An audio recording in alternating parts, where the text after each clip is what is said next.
Unfortunately, while I was doing my research, I just came to the conclusion that now Brazil not only has a convicted felon for political corruption as president, Ignacio Lula da Silva, but now has a totalitarian operator as the Chief Justice of the Supreme Court called Alexandre de Moraees. Wow.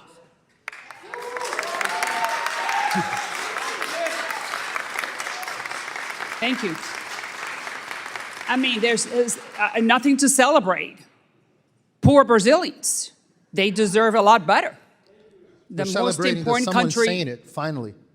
The most important country in the, economically speaking, or the largest economy in the Western Hemisphere, I mean, South America, I should say, to be more precise, deserves better. So, having said this, Elon Musk, the owner of Twitter, has become a target to the highest court because he shoots back. And that's the way you do it in a democracy. Really, we do not know if the Supreme Justice, Mr. de Moraees, is a socialist, or he's a useful fool, or he's a useful idiot for the socialists.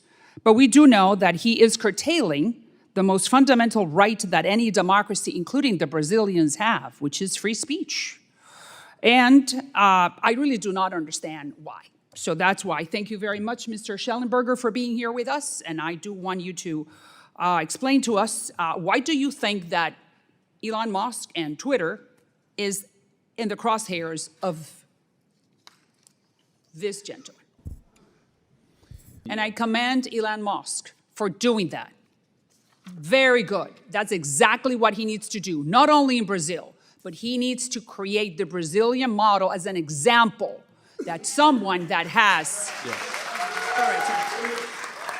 He needs to create an example, not only for Brazil, but for the United States and for the rest of the hemisphere, that you do not mess with free speech.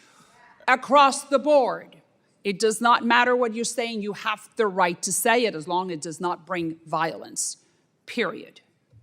So there are two facts here that I think could shed some light on who Mr. de Moraees is, and these are facts. Number one, he gave the order to take down a post that said that Lula da Silva supports Daniel Ortega, the dictator of Nicaragua.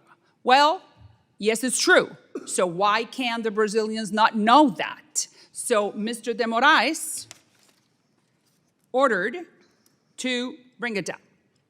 Number two, he gave 1 hour to the company, to Twitter, to take down posts by conservative politicians, or they would be fined $30,000. So 1 hour, what about if you read the email 30 minutes into it? So you only had 30 minutes to bring it to, take it down, or be fined $30,000. And those two politicians are here, Carla Zambelli and Marcel Van Hatten.